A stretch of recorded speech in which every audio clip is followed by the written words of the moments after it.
SoTL. This podcast aims to build a culture of scholarship of teaching and learning in higher education, with a specific focus on transitional pedagogy, innovation, and block mode. Scholarship of teaching and learning is more colloquially known as SoTL. In contemporary university environments, good teaching alone is not enough. More and more often, academics are being asked to provide evidence of teaching and learning outcomes. But what does this look like in reality? Sure, it can involve formalised original research, but on the ground level, it involves making transparent how we make learning possible. This involves reflection, inquiry, evaluation, and communication, and that is what we are here to achieve today. My guest today is Susan Johnston from the osteopathy team in the first year college, here to talk about teaching face-to-face during the pandemic to help put our own minds at ease for when we eventually can transition back to campus. Welcome, Sue. Thanks, Kate. How are you today? Yeah, not too bad. The weather's beautiful, can't complain. So, let's get started. Sue, this is always a challenge for academics. Can you start off by briefly introducing yourself and what your role is? So as you said, I'm Susan Johnston and I work in first year college within the osteopathy department. And I've been in that role since 2018 when block mode first started. But prior to that, I've worked in the osteo department of VU since about 2006, since I was in sort of fifth year in some sort of sessional role, mostly first and second years and a little bit of later years. I'm a qualified osteopath at the moment, but I am not treating currently because teaching is my passion. So that's what I'm focusing on at the moment. Excellent. One of my favourite things about doing this podcast is learning how much more there is to our staff in the college. Sure. So, you're not only a well-respected member of the first year college, you are also one of our return to campus ambassadors. I know that you have had extensive experience teaching face-to-face during the pandemic. Can you talk me through what this was like and what policies and procedures may have been different during the pandemic compared to our old version of normal? Yeah, of course. So basically, just to start off with, osteo units have continued on campus throughout our lockdowns because we have certain exemptions with sort of health-based degrees. So throughout, last year we ran all of our units, some online and some face-to-face throughout the pandemic. So in terms of policies and procedures, I think you've probably got to start with the basics, and that's what we did. We needed to communicate with the first year college office, with Rochelle and Andrew, to know our policies and procedures and what the university was asking for us at this point. I think knowing at each stage the mask rules changed as well. Different stages where they were mandatory, then they were not mandatory but suggested. I think one thing that was really tough on us initially with the policies, and I know paramedics and I think nursing went through it as well, was the permit system. Because when we first started, the academics were processing all the permits. But I'd like to say a big shout out to April in the first year college office, who has now taken on the permit role, and she has saved me hours of heartache over permits. I would say the best thing you can do is also have the coronavirus response team, the VU coronavirus response team email and phone number handy, because there's a guy called Andrew who mans the phone and the emails, and he is amazing. If you have anyone who's gone to an exposure site or anyone's had anything go wrong with COVID, you can call Andrew and he will talk you through it. So that's great. But anyway, enough about the basics. I think you've got to think about your unit within a face-to-face context, particularly practicals where students are getting up close to each other, and you've got to be really flexible to change what you do in the classroom, get creative and change things up. So I can talk to you a little bit about the class changes that we did. I'd love to hear it. Okay, so I convene units that have anatomy labs, and normally in the anatomy lab people hover over tables with sometimes you know 6 students all with their heads in on the one spec.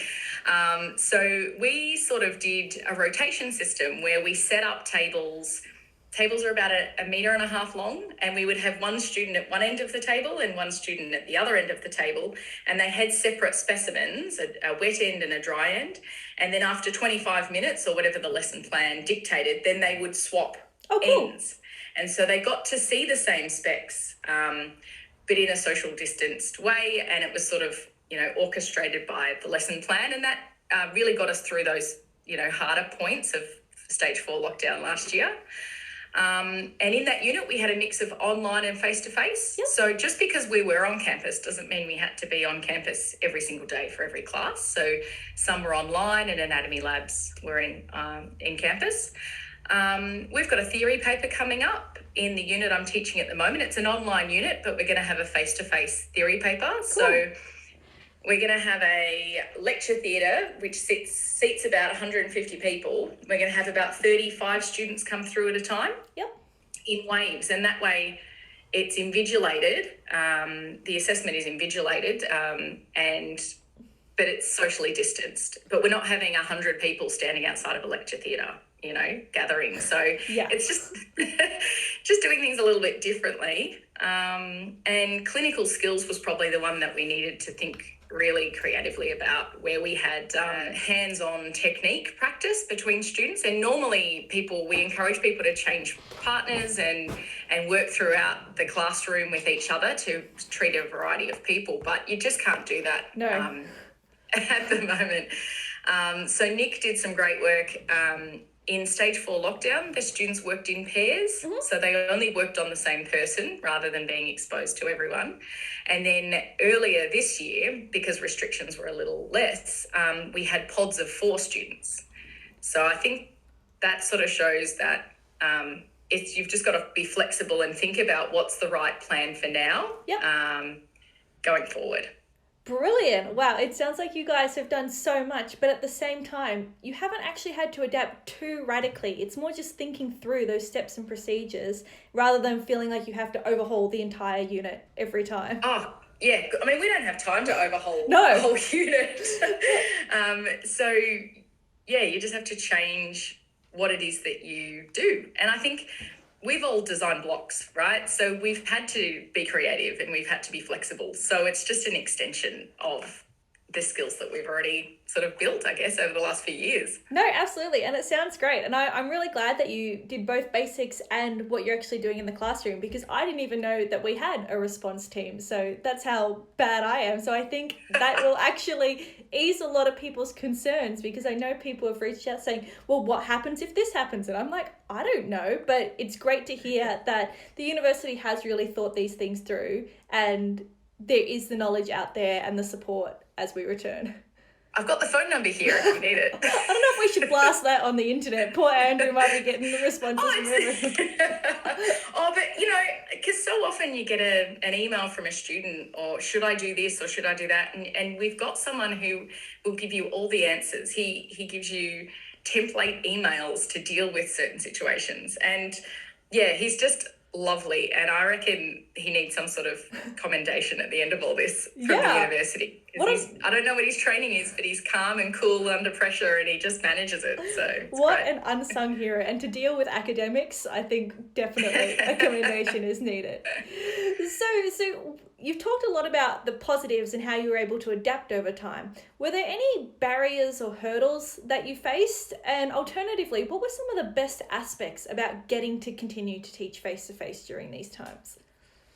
That's a really good question. So I think hurdles, there's always going to be hurdles and drawbacks. I think the tough thing initially was to get our head around the rules and the policies and how we were going to put those to the students in a way that wasn't coming off really negative. I don't want to be their mum nagging them to do this, that and the other all the time. So we just decided at the start to lead with positivity. So go in with, hey guys, aren't we lucky to be here right now? Yeah. We are so lucky to continue your first year of osteo, so that you can get into second year and get your bachelor degree done in the time that you need to. So if you lead with that positive reinforcement of how lucky we are, then I thought it got a lot of buy-in.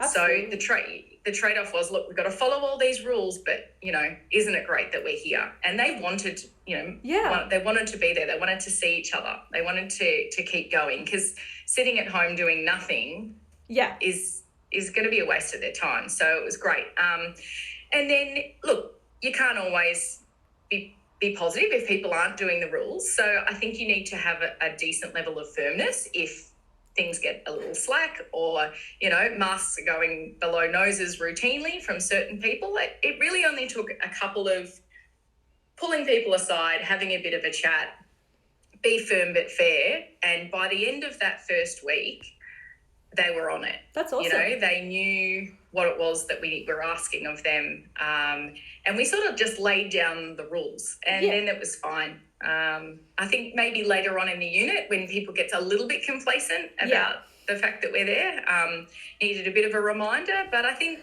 they understood. You know, it was for the welfare of everyone there, and everyone's families. And I think sometimes even just talking about that in an honest way with the students was a good way to make sure that everyone was following the rules. No, absolutely. I think transport was something that a lot of people had some sort of hurdles over. If people didn't want public transport, they would drive into the uni. When we were in stage 4 lockdown last year, actually, most of the car parks in the cities closed. Oh, really? So that put a complete stop to the sort of driving element for a while. We had to sort of find car parks that did stay open, but I decided to scoot to work. Oh, wow. I have a push scooter, not an electric. I do push it with my foot. And I decided to scoot to work, and it meant that I wasn't on public transport. I didn't have to worry about when the car parks were opening.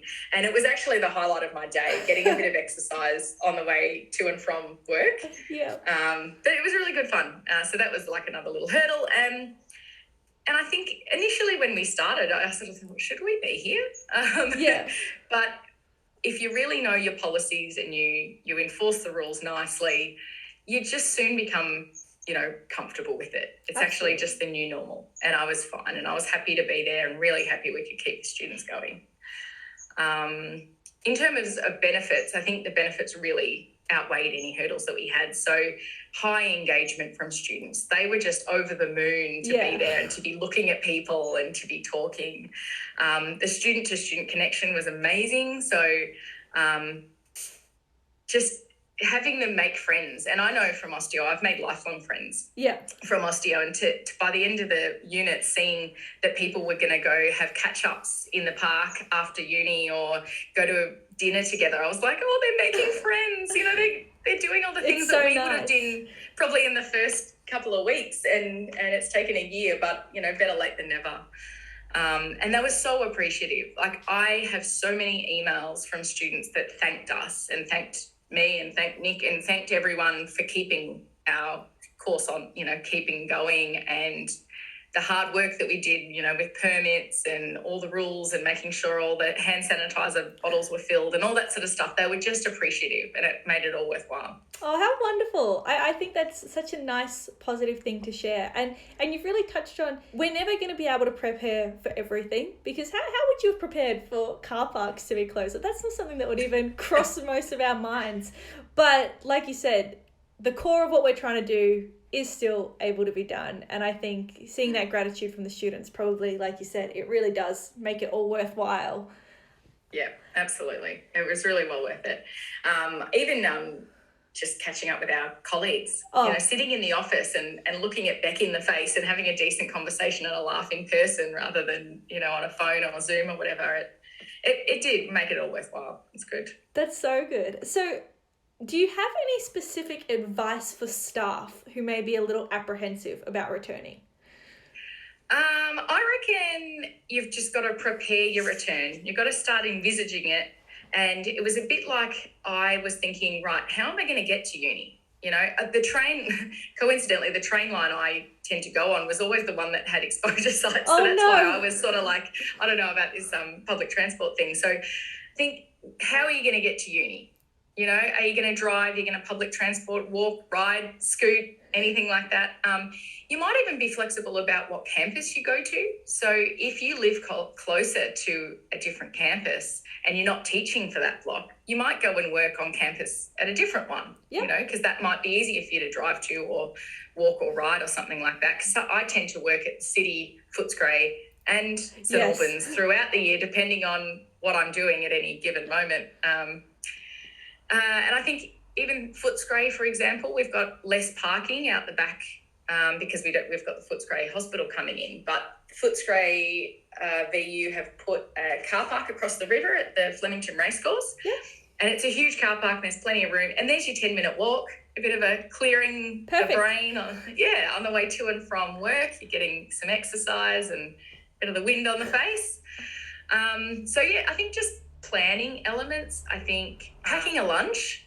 Some of the cafes and on-campus sort of food outlets aren't always open. Particularly last year, they weren't open. And microwaves are often off limits at uni because of COVID. So packing a lunch means you're not going to get hungry on your first day when you go back. You'll soon get used to that. Even what are you going to wear? Like simple logistics. Like do the office clothes still fit? You know, what do you I don't want to know, Sue. Don't attack me like that right now. Elasticated waistband. That's what I was going back to. But even just sort of, I felt good. I would scoot to work in my exercise gear and then get changed to something more professional. But I actually felt good looking professional again. Yeah. You know, looking like the person who can stand in front of a class and feel like a grown-up adult woman at work. You know, rather than someone who's got tracksuit pants on. Just felt different. Felt good. And I think having those. Which campus, how are you going to transport, what are you going to wear, what are you going to eat, sort of got most of your day covered. Of course, you know, get ready with your masks. I had a sort of rotation system so that, you know, I always had fresh masks and I always had a little hand sanitizer bottle in my pocket at all times. So no matter where I went or what I did, I could always have that and then refill that where appropriate. Also knowing your policies. If you know what your boundaries are and what's expected of you, what's expected of your students, then you've got more confidence going into it, I guess. Awesome. I mean, I think we can all hear exactly why Sue is such a valuable member to the first year college with that kind of speech. It's almost like how we prepare our students for their first day of university. I feel like I've given almost that exact speech to students on orientation day saying, you know what, don't worry about what happens when you get into class. Like, we'll have that sorted. It's all those, making all those little steps along the way easier to actually get you through the door. And then once you're there, it all falls back in. So I think that's really great advice because I think most of us are just so fixated on the when we're in the class rather than all the phases to get there. So no, awesome. I love that. Cool. Yeah, the class stuff you know how to do the class stuff. Yeah, we'll fall back into it. Mm-hmm. Mm-hmm. Do you have any advice for staff who have students who are apprehensive to return? Yeah, absolutely. That was one of the things last year when our first face-to-face unit went back on campus, because we'd never gone through really lockdown before. It was our biggest thing. And I didn't want to be the person that sort of forced students to do something they weren't comfortable doing or wasn't safe for their family or something.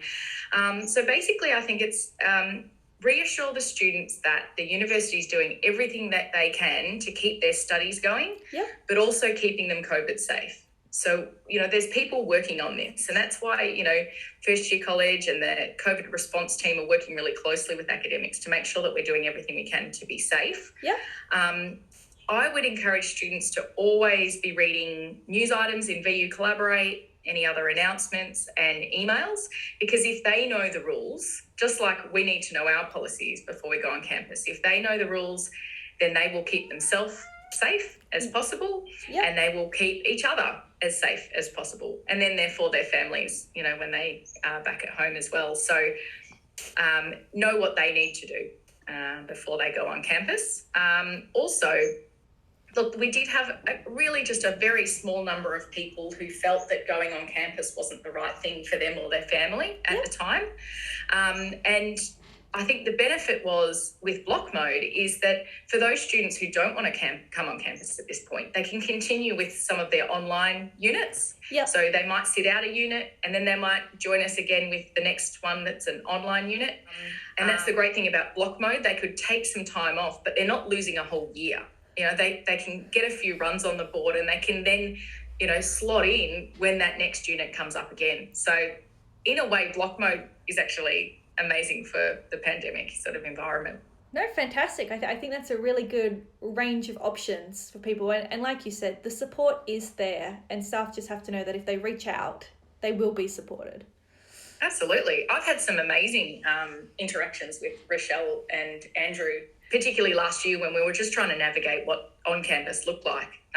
Very, very supportive. So just reach out and ask for any help. And also Tom Yeager is the other return to campus. I was just going to say that. And Sue ambassador. Sue and Tom are here to support you too. So if you don't feel like, you want to reach out for something specifically unit related, or you just want to ask something more general, Sue and Tom are here for you.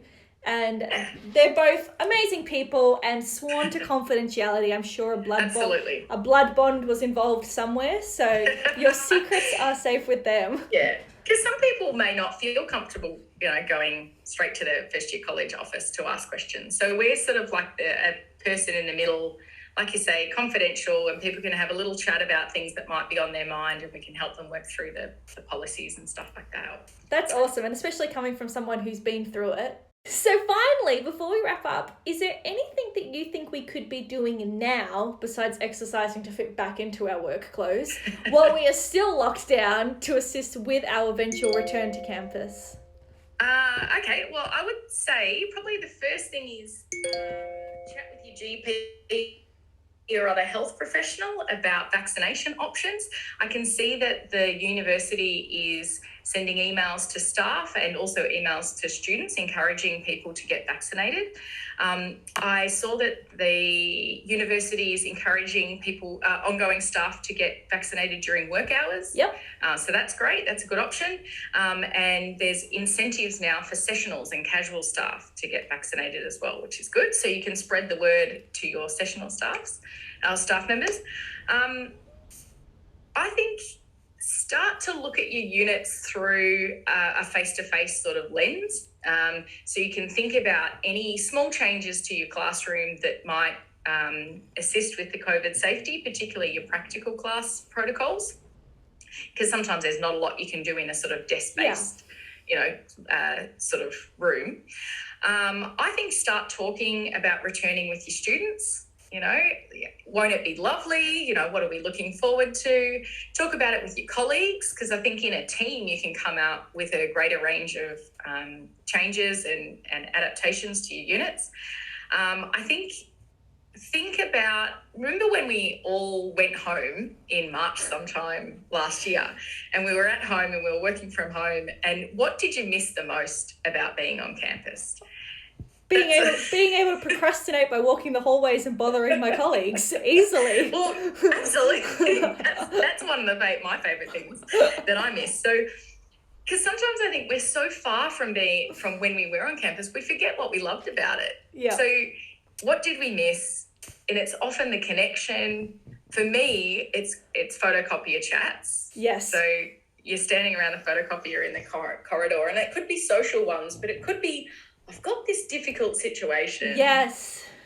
And it will be great to have that without having a Zoom or, a million emails to try and clarify what's going on. So look forward to those things that are coming, and also I'm looking forward to a bit of work-life separation. Yes. So you go to work and you do work, and you go home and you've got home and life and whatever.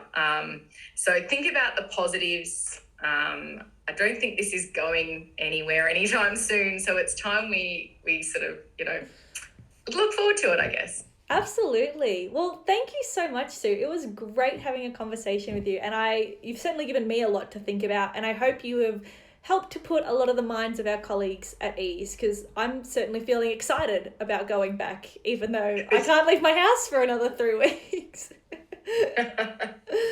Yeah, I can't. I look forward to getting back on campus again as well. Well, I hope we get to talk on campus soon, but for now, thank you so much for being a guest today. No worries. Thanks for having me. I really appreciate it. It's good. No worries. You have a good one. Okay, bye.